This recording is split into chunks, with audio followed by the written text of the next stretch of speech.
Mesdames, Messieurs, peuple congolais, si quelqu'un vous vole 100 € et revient plus tard parce que vous êtes en difficulté pour vous dépanner de 10 €, s'agit-il d'une aide ou d'une rétrocession? Quelqu'un vous a volé 100 €, quelques heures après ou quelques jours plus tard, il vient pour vous dépanner de 10 €. Est-ce qu'il s'agit d'une aide ou d'une rétrocession? Mesdames, Messieurs, je vais ici commencer par faire le décryptage d'un article écrit par Maria Malagardis. Cet article est paru le 3 septembre 2018 dans le site congoliberty.com. C'est un site congolais de la résistance sur la place de Paris. Et ce qui a alerté un peu ma sensibilité, oui, c'est le titre et l'article. Voici ce qui est écrit en titre.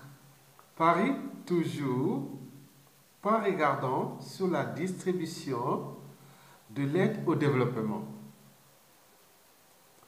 L'agence du développement va verser plus d'argent aux pays en difficulté, mais le suivi des fonds versés à des régimes peu démocratiques comme le Gabon d'Ali Bongo pose problème. Pour ceux qui ont une mémoire comme moi, une mémoire longue de cette histoire-là de la France-Afrique, de mon vivant, j'ai commencé à la comprendre, à analyser cette histoire de France-Afrique dès au milieu des années 80. J'ai rentré à la faculté des sciences à Brazzaville. Et quand vous voyez la photo de la conférence de la Bolle, en 90, on avait déjà fini le cursus universitaire à la faculté des sciences, que j'ai dirigé le mouvement de jeunesse là-bas. Nous avons vu Sassou Nguesso. Le pétrole coulait à flot. Et plus le bois et compagnie. Un pays qui à l'époque représentait que la population de Paris. Au Gabon, on pouvait dire que ça représentait que la population de Marseille.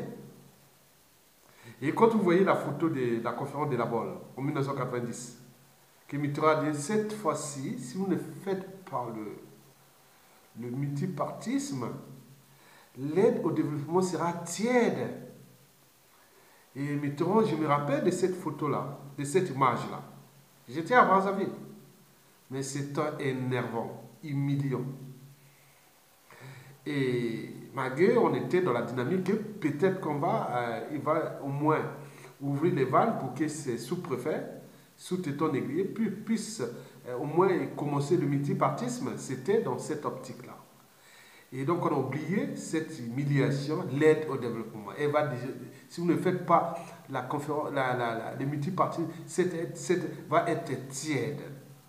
Et je voyais en photo, si vous voyez en photo une image, il y avait Mitterrand au milieu. Moi, dans l'image, je vois toujours Ali Bongo qui était là. Non, excusez-moi. Le défunt Omar Bongo, le défunt Yadema, je voyais Biya, Sassou Nguesso, et tous ces gens-là, les gens de la France-Afrique, là, ils étaient là, comme des enfants. Comme des enfants. Et donc, vous savez, l'agence française de développement à Paris, c'est aussi la rentrée. Et quelle rentrée? Placée sous le signe d'une ambition nouvelle pour la politique de développement de la France, dont l'AFD est depuis longtemps l'opérateur pivot.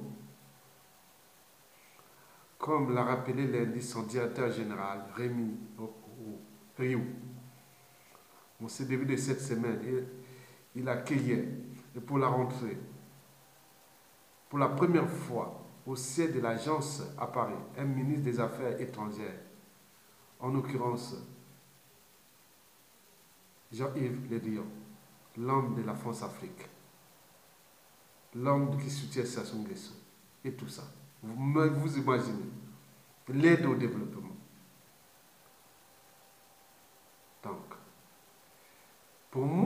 je vois l'aide au développement, je pense que l'Afrique ne s'en sortira jamais. L'Afrique francophone ne se sortira jamais.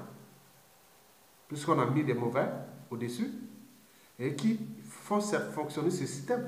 Parler de l'aide au développement, ce n'est pas possible. Au Congo, Brazzaville, non, ce n'est pas possible. Une population qui représente que la population de la ville de Berlin et qui est 90% dans la merde, un pays qui a eu des excédents budgétaires avec le pétrole qui coule à flot, déjà pour ces dernières années, s'est retrouvé s'endetter et recevoir des aides. Il y a un système, ils ont le système. Donc c'est pour descendre ces pays, tirer ces pays toujours vers le bas. En 1960, la Corée du Sud était de la même manière que nous. C'était exactement pareil, le pays en développement. Et d'ailleurs, beaucoup de pays du monde, même les plus pauvres, ne reçoivent pas cette aide au développement de la France. Parce que c'est humiliant. C'est humiliant. Mais pourquoi ça se passe que chez nous? Donc, il y a un souci. Et pourquoi? Mesdames et messieurs, peuple congolais, l'aide au développement. J'ai mesuré un peu la température de quelques réactions qui ont cyclé. J'ai vu un monsieur, qui s'appelle Chua. Paris ne peut pas être regardant sur l'argent versé en aide au développement. Ce n'est pas son argent. C'est juste une petite restitution sur ce que la France prélève sur ces 10 pays. Bien entendu, les problématiques de... Moi, je vais prendre ces mots simplement. Quelqu'un qui va vous voler 100 euros. Après, il vous remet 10 euros. Est-ce que c'est une aide ou une rétrocession? Zappons les ressources naturelles. Par exemple, tout ça qui coule à flot là-bas, tout ça, on a pris ça de manière gratuite, gratos, avec ces sous-préfets-là. Ça, on n'en parle pas. Depuis Bongo, Gabon, passant par le Congo et tout ce monde-là, ils ont livré presque la moitié gratuitement à la France. Ça, rien à faire. Mais ce qui fait rire, même les pays arabes, ou même les Chinois, même tout le monde entier, c'est l'impôt colonial avec le franc CFA. La France détient 85% des réserves des francs CFA. 85% des réserves. Donc, si vous prenez 100 euros, et 100% c'est que l'argent qui devait venir pour le pays-là, la France prend jusqu'à 85%. Donc, les pays d'Afrique francophone, là, la CEMAC ou la CEDEAO, ils ne vivent qu'avec 15% de ce qui est de francs CFA. Et si vous êtes en difficulté, parce qu'on a mis des systèmes où il faut que les systèmes fonctionnent. Vous connaissez, on laisse les dictateurs là, qui font la mauvaise gouvernance, et on ne peut pas les laisser partir, ils sont des régimes illégitimes, illégaux et compagnie. Et donc, on fait là, donc il n'y a plus de confiance, il y a une démobilisation, ces pays-là sont tirés vers le bas, donc on a vu qu'il y a de la rente des ressources naturelles, mais qu'ils sont transformés en francs CFA, et ce francs CFA, la France capte 85%. Et si par rapport à ces outils de néocolonialisme, parmi ces outils de néocolonialisme, il y en a plein. Il y a l'Agence française de développement. Et donc, s'ils donnent l'argent à l'Agence française de développement, 1% de ce magot-là, et l'Agence française de développement vient chanter que l'aide au développement. Donc, si on prend 100%, la France prend 85%. Donc, il nous reste 15%. Et nous sommes en difficulté. L'Agence française de développement prend 1% de ce magot et vient vous aider. Ça fait combien? Donc ça fait 85% moins 1%. Donc ça fait que nous avions bénéficié seulement de 16%. Donc on peut tout interpréter. Donc il ne s'agit pas d'une aide. Il s'agit bien sûr d'une rétrocession. D'une rétrocession. Donc, si vous passez tout ce qui est de développement, l'aide au développement, l'aide, non. C'est pour nous tirer vers le bas. Tant qu'on parlera de l'aide Il y a des pays en Afrique qui ont besoin de l'aide. En Afrique centrale, le Gabon, le Cameroun, le Congo-Brazzaville et compagnie n'ont pas besoin d'aide. C'est des pays déjà sous-peuplés, ne sont pas peuplés, ils ont plein de ressources. Le problème, c'est ces sous-préfets-là. C'est c'est tout étant négligé qu'il faut dégager. C'est tout. Mettez ces pays avec des gens responsables. Ils n'ont pas besoin d'aide. Si vous acceptez l'aide, comme aujourd'hui on construit le truc de la corniche à Brazzaville, mais c'était millions quand on voit ça. Avec l'ambassadeur de la France au Congo-Brazzaville qui vient inaugurer la corniche à Brazzaville. Et je ne sais pas que les rues de Paris qui sont inaugurées par l'Agence américaine du développement et qui vient tout le temps aider la France à construire les berges sur les bords de la Seine à Paris ou compagnie. Attendez, il y a un problème, non? C'est, mesdames, messieurs, peuple congolais. Donc, je vais ici lire quelque chose que monsieur a bien écrit, parce que ce que nous subissons, c'est d'abord là, dans la tête. Ce monsieur-là a réagi à cet article, il a dit, tant que nous n'aurons pas dépassé l'héritage intellectuel et culturel de l'ancienne puissance coloniale, nous continuerons à nous infantiliser à la face du monde. Très bien, bravo. On voit là les intellectuels de tous les journalistes, toutes compagnies, à un moment donné, on se dit, mais il y a un souci. On parle, on ne peut pas accepter. Moi, cet article, je ne pourrais même pas l'accepter dans mon blog, compagnie écrit ça. Ça veut dire qu'on n'a pas une culture de votre pays. On n'a pas une culture de cette... voilà, écrire ça, je ne sais pas si c'est pour provoquer. Je ne sais pas, il s'agit bien sûr d'une provocation. Donc, et voilà. Il y a un qui a bien écrit, l'AFD protège des régimes dictatoriaux. Et c'est la fin des années. Très bien. Comme nous sommes une quantité négligeable dans cette sphère hypocrite, et voilà plusieurs points de suspension. Bon, je termine par cette phrase-là, par la réaction d'un individu. Il a dit, arrêtons de pleurnicher parce que ce pays travaille, c'est-à-dire la France, travaille pour la préservation de ses équilibres macroéconomiques, pour coller aux promesses faites aux Français sur la réduction du taux de chômage, des déficits publics et maintien du rang de la France dans le monde. Des promesses électorales que Jupiter c'est Macron, doit tenir s'il veut être élu à la prochaine élection présidentielle.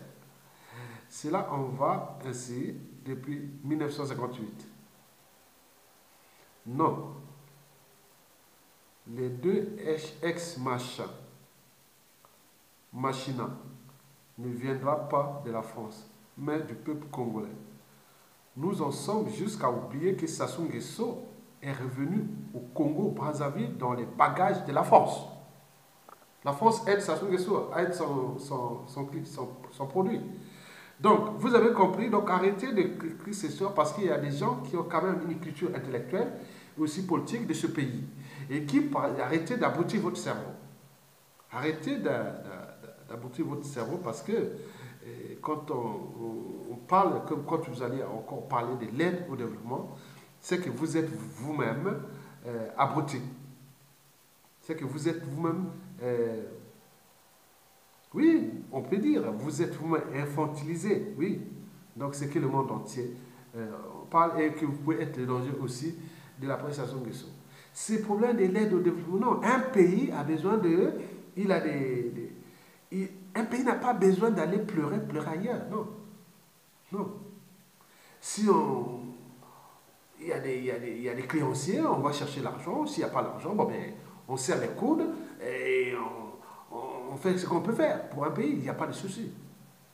Mais nous, on n'est pas des pays qui manquent de l'argent. Regardez les réserves du franc CFA dans la zone CEMAC sont en train de s'effondrer. Ils sont en train de s'effondrer parce que toute la zone CEMA qui livre quand même 2 tiers de CFA qui nourrit le trésor public français est en difficulté à cause des régimes politiques, qu'il y a la méfiance et défiance envers ces régimes. Il y a déjà 2 statu quo politiques, déjà au Congo-Brazzaville, puis au Gabon. Et ça va s'additionner avec le Cameroun qui va rentrer dans la mêlée, en plus le Tchad et compagnie, donc ça ne va pas s'arrêter. Parce que la France mettait son rang là, parce que comme le disait Mitterrand ou Chirac, et que si la France lâche cette Afrique francophone, il est sûr et certain qu'il sera au 9e ou au 15e rang mondial. Et certains même politiciens français, comme l'ancien ministre des Affaires étrangères des socialistes, Lionel Jospin, l'avait pourtant dit, et qu'il faut certainement recoloniser l'Afrique francophone, sinon on est perdu. Mitterrand a laissé la France au 4e rang mondial. Aujourd'hui, avec Jupiter, c'est-à-dire Macron, la France est au 7e rang mondial en ce moment. Et avec l'Afrique francophone qui ne cesse de s'enfoncer, et donc, certainement, ce sera un suicide collectif. Donc, la France et l'Afrique francophone vont se retrouver. L'Afrique francophone, malgré ses ressources, va se retrouver au dernier de l'Afrique. Et la France aussi, quelque part, aussi, c'est un effet d'entraînement. Donc, arrêtez de croire que nous avions parlé encore de ces outils de la France. Non. La France, aujourd'hui, n'est pas le partenaire économique du Congo ou du peuple congolais. Non, jamais. C'est une histoire entre Sassou Nguesso, qui, pour l'oligarchie politico-affairiste française et les cellules africaines de l'Élysée, ils ont compris que le Congo, là, appartient à Sassou Nguesso.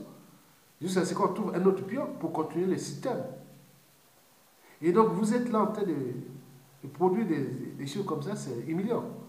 Donc, il faut quand même avoir le respect de votre dignité et ne pas le faire, parce que ça, il y a plusieurs outils de domination de la France au Congo et dans la zone.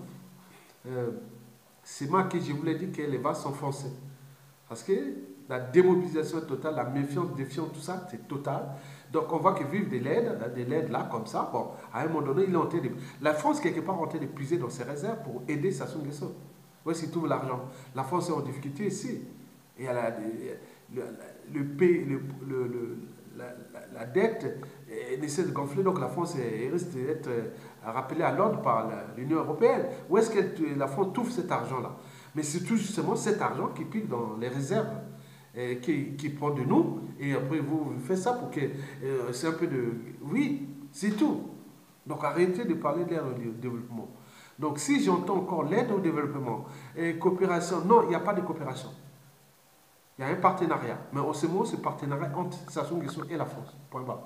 Donc il y a les enfants de Sassou Nguesso, son clan, sa famille, ses dignités, ses valets, et tout ce monde-là, c'est leur propriété privée que la France, en tant qu'une nation, avec les contribuables et autres, et travaille là. Avec les migrations qui viennent maintenant du Congo, et c'est le contribuable français qui doit payer. C'est comme ça. C'est très bien fait. Bon, c'est les contreparties de cette politique néocoloniale qui est toujours entretenue, quels que soient les dirigeants. Donc, quand ils sont dans l'opposition, ils disent ah non, il faut aider. Mais chaque fois, on vient, il faut aider. Il faut dire qu'il y a des pays qu'il faut aider en Afrique francophone. Il y a des pays qu'il faut aider. On les connaît. Ils sont tous en Afrique de l'Ouest, mais pas dans l'Afrique centrale. Non. Un pays d'Afrique centrale, peut-être le Tchad. Un pays d'Afrique centrale, aider un pays d'Afrique centrale. C'est pas vrai. On ne peut pas aider un pays d'Afrique. Aider, ça veut dire que laisser ce pays avec des gens responsables de ce pays qui peuvent prendre le contrôle de ce pays. Parce que les pays comme le Congo, le Gabon, le Cameroun, la Centrafrique et tout ça, la République a démocratisé du Congo, Kinshasa, tout ça, on met des vrais gens de leur pays, c'est un décollage, c'est une puissance. Ce bassin, mesdames, messieurs, qui m'écoutent, ce bassin, c'est comme l'Amazonie de l'Afrique. Premier rang africain des réseaux hydrographiques, deuxième du monde, réseau hydrographique. Biodiversité faunistique, c'est-à-dire les forêts. C'est comme l'Amazonie, c'est qu'au 10e rang mondial. Mais surtout au niveau des minéraux, nous sommes les premiers mondiaux, au niveau des minéraux et des terres rares. Bon, attendez, il y a tout. Tout le monde vit sur le dos de cette... Quand vous demandez l'aide, vous êtes tellement riche, on va vous aider. Attends, il y a un problème. Donc le problème, c'est tout simplement ces outils d'aide au déclassement que la France utilise pour maintenir son rang dans l'Agence française de développement et bien d'autres outils qui sont utilisés, que nous connaissons d'ailleurs, et qui sont là. Donc, mais jusqu'à combien de temps encore? Puisque tout devient de plus en plus visible et humiliant d'ailleurs. Et donc, les gens commencent à faire même des buzz et autres sur ces outils et qui sont là pour tirer l'Afrique francophone vers le bas, et notamment la SMAC, et qui, pour la France aussi, devient le problème parce que la culture globale est arrivée, les consciences commencent à se modifier, la France n'est pas au courant et elle est en train d'enfoncer comme dans un sable mouvant dans cet écosystème qui s'appelle l'Afrique centrale, au lieu de libérer, laisser le dynamisme économique, et pour qu'avec nos relations historiques, notre partenariat historique, et on peut continuer dans le sens des relations gagnant-gagnant, comme on peut dire, comme le terme qui dit comme s'il y a des relations gagnant-gagnant, non, des partenariats économiques, il y aura toujours un perdant et un gagnant, mais il n'y a pas de gagnant-gagnant, non, il n'y a jamais dans des relations entre États, il n'y a pas de gagnant-gagnant, c'est des relations économiques, diplomatiques, et il y a un qui gagne, à un moment donné, l'autre qui perd, c'est l'exécutif, ça tourne comme ça, c'est comme le cœur qui bat, c'est pas quelque chose qui est... Non, c'est pas vrai. Donc, dans cette relation, il y aurait eu une dynamique politique déjà en Afrique centrale. Mais là, tout est bloqué. Parce que la France a mis tous les moyens militaires, des renseignements, de tout ce qui est de sa puissance pour laisser libre cours à ses contre-maîtres sous téton aiguillé, Ali Bongo, Sassou Nguesso, tout ce monde-là. Et s'il y a un qui bouge, il faut tirer, il faut tuer.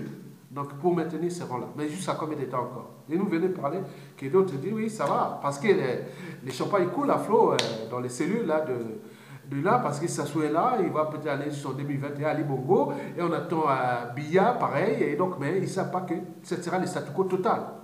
On va vivre que de ça, jusqu'à combien de temps? À côté, il y a d'autres grands requins qui guettent, étant donné que cette sous-région, il y aura un bouleversement d'ici peu de temps. Et à ce moment, la France pourra être éjectée tout seul. Et à ce moment, on va se demander où revenir peut-être. Donc, mais j'ai vu quand même les entrepreneurs français maintenant aller dans les pays anglophones, aller chercher les marchés dans les pays d'Afrique anglophone, alors que nous avions des écosystèmes là qu'on pouvait là. Non, mais non, là-bas, c'est les ressources naturelles pour la France et le CFA, la monnaie pour la France, et débrouillez-vous. Et c'est comme ça. Donc, on n'en parle pas des problèmes de droits de l'homme, ni des citoyens, compagnie, rien du tout. Mais à cause de qui? C'est pas à cause de nous. C'est à cause de ces mauvais. Trop mauvais pour être utile aux intérêts de la communauté. Hein, et trop mauvais pour être aussi aux enjeux de la respectabilité interraciale, trop mauvais pour être utile aux intérêts de leur peuple, de leur pays. Et ils sont là. Donc, mais c'est une époque qui est aujourd'hui visible grâce à la culture globale. Donc, nous alertons l'opinion nationale et internationale, l'opinion nationale et internationale, nous alertons, nous éveillons la conscience des uns et des autres, nous informons, parce qu'être citoyen, c'est être informé. Oui, parce que l'inégalité entre couches sociales, culture, société n'est pas fondée sur la nature. Elle réside dans l'éducation ou les formations qu'on donne à l'individu. Ceci est d'ailleurs un cas de prise de conscience universelle. Mesdames, Messieurs, nous avions des problèmes avec la France, qui ne souhaite pas lâcher l'Afrique francophone et qui se dégrade, qui est tirée vers le bas. Et que c'est un suicide collectif avec ça, parce que les dégâts occasionnels ou les réveils et compagnie vont être très très brutales, parce que les gens, on en a marre de cette France qui bloque toutes les générations. Depuis ces années de Mitterrand-là jusqu'à nos jours, tout est bloqué là-bas. Tout est bloqué. Matière grise, cerveau, tout le reste ne peut pas aller mettre au service de leur pays parce qu'ils vont souvent être confrontés à un coup d'État sanglant ou des mauvais qui ont déjà travaillé ici, qui vont prendre le contrôle parce qu'ils sont là aux aguets là. On le voit déjà pour le Congo. On a une liste des gens qui sont des futurs pions de la France, ils sont là. Même dans la résistance. Vous voyez la honte. Comment une race peut être programmée ou prédisposée à sauter détruire, comme la race noire ou les Africains eux-mêmes? C'est un souci. Et donc, nous, le but est que la France nous laisse quand même tranquille. Parce que c'est générations perdues, sacrifiées. Déjà, les cas du Congo 97 jusqu'à nos jours, combien de présidents auraient déjà passé avec tous le boom pétrolier que nous avons connu des années 2000 à 2014-15. Regardez, nous serons déjà tout le monde rentré là-bas. On aura des tramways, même on va peut-être mettre notre TGV. Et tout ça accompagné. Mais le pays aujourd'hui surendetté jusqu'à 120% du produit intérieur brut, les peuples aux arrêts et tout par terre. Mais à cause de qui? C'est d'abord nous-mêmes, Congolais, qu'il faut tout revenir. Mais je suis en train de parler d'un outil qui est là pour nous tirer vers le bas, qui s'appelle Agence française de développement. Et bien d'autres outils sont là, on les connaît. Donc, nous, c'est nous-mêmes responsables. Arrêtez de continuer à diffuser ces choses-là. J'aimerais faire un article qui fait la réflexion contre tous ces outils. Si les gens qui en sont des vrais intellectuels congolais ou des vrais politiciens, géopoliticiens et compagnie, faites la critique sur tous les outils de la domination de la France au Congo ou dans la zone centrale. Donc nous sommes dans une période critique et qui certainement, beaucoup des gens intelligents vont être déclassés, tirés, ils vont partir. Beaucoup sont morts. Parce que quand vous allez dans cette zone de France-Afrique, surtout dans la zone francophone de la CEMAC ou d'Afrique équatoriale centrale, qu'est-ce que vous avez comme résultat? Vous allez que travailler pour le régime dictatorial. Et ses partenaires sont donneurs d'ordre, la France. Vous n'avez pas travaillé pour votre pays. Parce que quand vous voyez par exemple les problèmes des comptes publics, des exploitations des ressources, ou tout ce qui peut alerter un citoyen libre, vous aurez certainement des soucis avec les dictateurs et aussi avec son donneur d'ordre, qui est la France, son employeur. Donc par conséquent, vous n'allez que travailler pour ce dictateur, vous ne travaillez plus le pays. Donc par conséquent, vous n'allez que, par exemple, s'enrichir illégalement, illicitement, et comme ça jusqu'à combien de temps, puisqu'il n'y a plus assez d'argent. Puisqu'il faut créer quand même les richesses. Là, on ne crée plus. Donc, les gens endettés. Bon, donc ils ont les magots cachés par-ci par-là. Bon, tant mieux pour eux, mais pas pour le peuple. Mais sinon, si vous ne contestez pas, à un moment donné, on voit que vous êtes très intelligent, vous êtes gênant, et on vous neutralise. Et à tout instant, vous avez 97% de malchance d'avoir des embrouilles, soit avec le régime ou avec ses donneurs d'ordre, quand vous êtes dans votre pays. Est-ce qu'un Français, un Américain, un Qatarien, un Chinois, un Japonais, un Coréen du Sud, un Turc et aux compagnies, Européens ou Occidentaux ou compagnie, il peut avoir des embrouilles dans son pays quand il veut critiquer ou avancer son pays? Mais nous, c'est ça. C'est tout. Il ne faut pas critiquer. Il faut laisser là. Le gars là, il s'est là, détruire ce pays, tirer vers le bas. Et voilà les résultats. Donc nous allons vivre des bouleversements majeurs d'ici la fin 2020, il y aura beaucoup de bouleversements dans ce bloc d'Afrique francophone, c'est-à-dire à l'échelle d'Afrique centrale, parce que tout là-bas, observez tout, nous savons tout, ça va se dégrader. À cause de la présence d'Ali Bongo, Sassou Nguesso et les Biya et tout ça que la France maintient. Donc vous allez voir que tout va se dégrader, ça va être une situation difficile, parce que le peuple là-bas a compris qu'il y a quelque chose qui ne va pas. Et ces pays ne vont que vivre sur le minimum de ressources qui les restent, et plus la dette qui les ferait semblant pour maintenir ces régimes-là. Parce que la France, quelque part, n'a pas cherché à s'affranchir de cette Afrique francophone, comme l'a fait l'Allemagne depuis les années 20 du siècle dernier, et aussi l'Angleterre. Mais ils sont là-bas actifs sur le plan économique. L'Angleterre ne vient pas conspirer contre les alternances politiques là-bas, on met les gens responsables là-bas, c'est pourquoi il y a des dynamismes. Mais nous, on est bloqués, toute génération confondue. Bloqués, on nous attachait comme ça.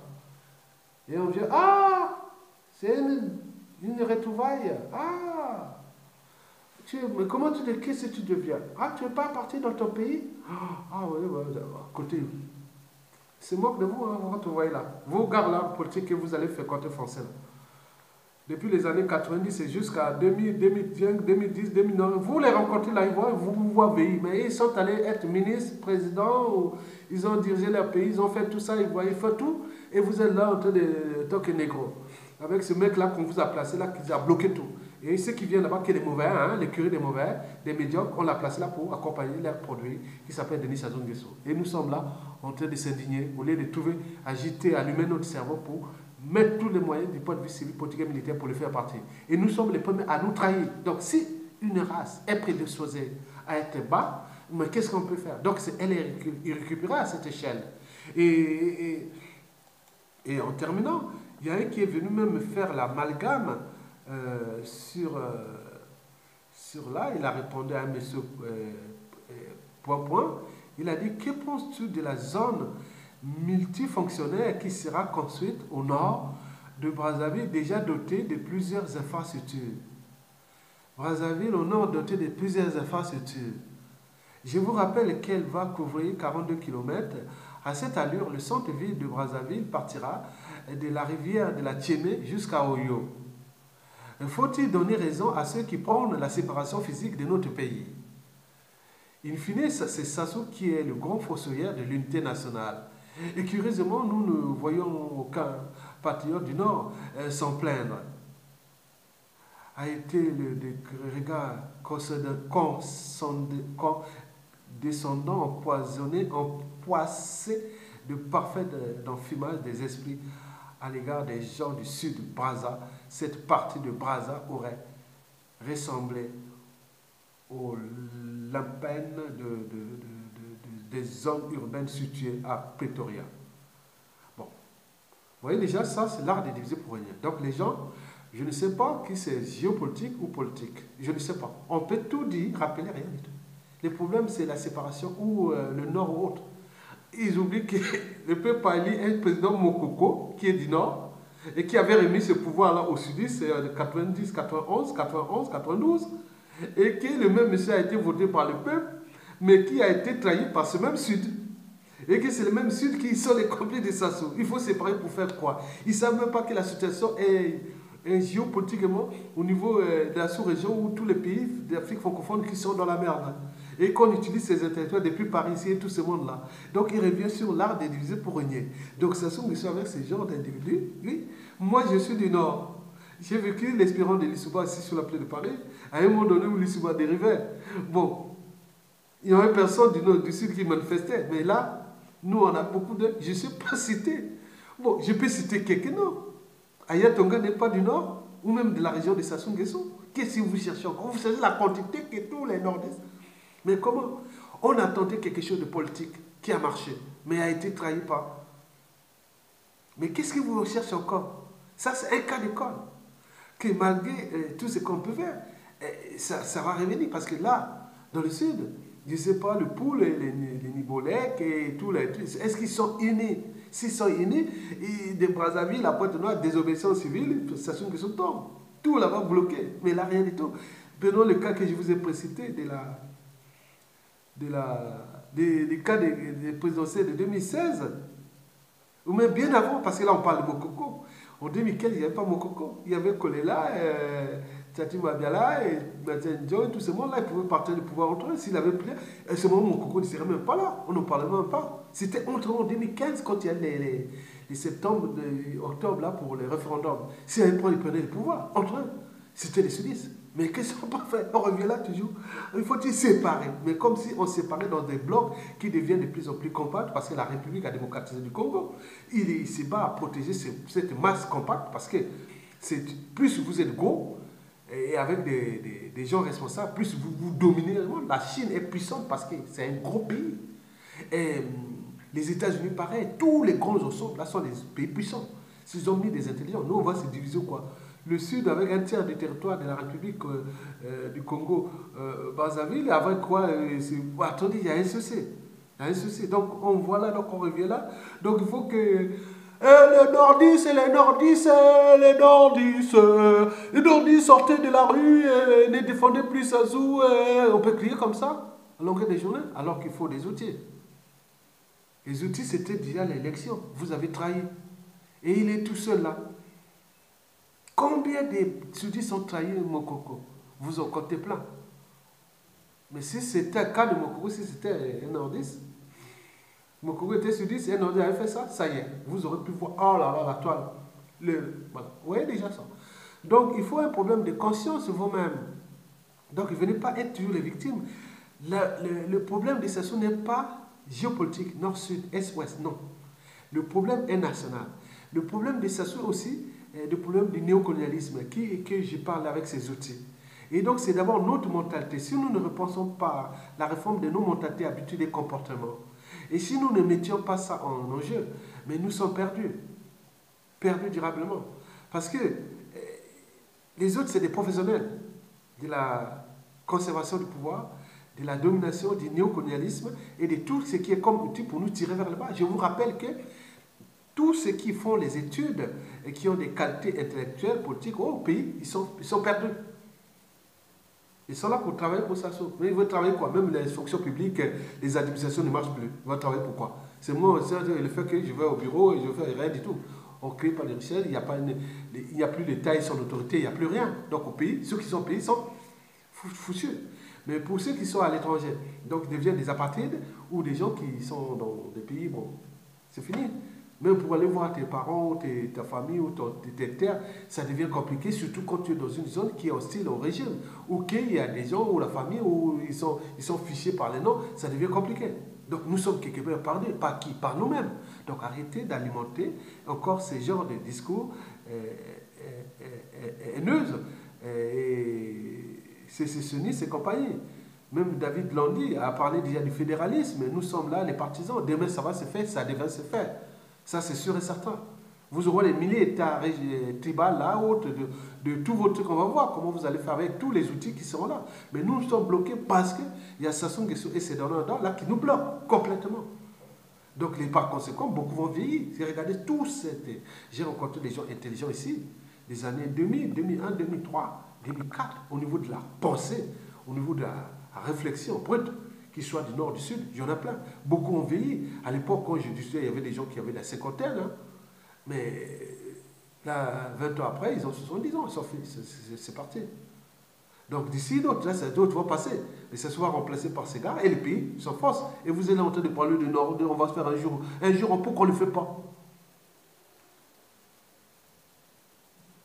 Si on peut le faire, bloquer comme unité, que nous, les Sud, on est unis, de Brazzaville jusqu'à Pointe-Noire, bloc, aéroport de Brazzaville, Pointe-Noire, tout ne bouge pas. Ça se tourne, mais pourquoi on ne le fait pas? Donc c'est déjà pour faire une unité, c'est des épreuves. Il faut surmonter des épreuves. Mais si nous n'arrivons pas à surmonter ces épreuves, déjà au niveau national, mais combien de fois dans la géopolitique sud, que vous rappelez toujours les Sud unis, où les Sud est unis au pôle, les Sud est unis à haute? Non, attendez. Avec tous ces apparatchiks, ces dignitaires qui ont pillé, volé, qui se cachent, le problème c'est que les nordistes qui ont volé. Maintenant, on a la liste de tout ce monde-là, c'est une écurie, c'est une oligarchie. Ils appartiennent à même les réseaux francs-maçonniques et tout, compagnie, ils ont tout. Donc pour détruire les pays, c'est la honte eux-mêmes, c'est l'air passif. Ils cherchent entre eux pour se cacher, et cacher l'air passif et préserver l'air magot. Donc c'est comme ça, mais comme les pays s'enfoncent, donc on va s'enfoncer. C'est la mare au canard. On est d'accord? Donc arrêtez de revenir sur ces problèmes. Nous traitons des problèmes qui font déjà mal à nous-mêmes parce que ces problèmes de mentalité. Et puis des outils que les autres en profitent parce qu'ils savent, ils nous étudient. L'Européen, le Français a été quand même un pays esclavagiste, colonisateur, ils connaissent d'autres anthropologies. Anthropologie, quand on parle humain, on connaît comment nous, les tribus, Congo, comment nous fonctionnons. Donc on lance ça et les gens qui sont là viennent s'aimer la zizanie tout le temps et pour que les gens soient divisés et ça marche. Et donc on détruit votre pays, jusqu'à comme des temps encore. Donc c'est des générations perdues par nous-mêmes parce que quelque part, nous ne sommes pas un peuple, nous sommes mosaïques des tribus, chacun avec ses intérêts particuliers partisans. On voit les dégâts occasionnés au niveau de la division et autres. On n'arrive pas à s'entendre, surmonter les épreuves. Un président élu est emprisonné. L'autre a été éjecté par nous-mêmes. Et Midiswa peut arriver. Donc, comment on peut rester dans la récurrence des mêmes erreurs? Donc, ça pose un problème de notre conscience. Donc, je reviens sur ces outils. Et que, en terminant, que je vous demande simplement, messieurs, si on vous donne 100 euros, si quelqu'un vous vole 100 euros, il vient vous donne 10 euros. Est-ce que c'est une aide ou une rétrocession? Moi, je dirais non, c'est une rétrocession. J'ai dit, vous m'avez volé 100 euros, donc vous m'avez remis 10 euros, donc il me manque, ramène-moi mes 90 euros.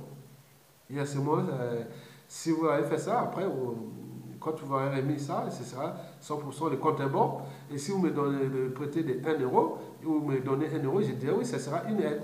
Mais là, en ce moment, au vu de la situation, la France a 85% de nos réserves. Donc s'il remet 1%, donc il faut faire donc il y a encore de la marge qui doit remettre tout ça. Donc vous imaginez. Merci beaucoup et à bientôt.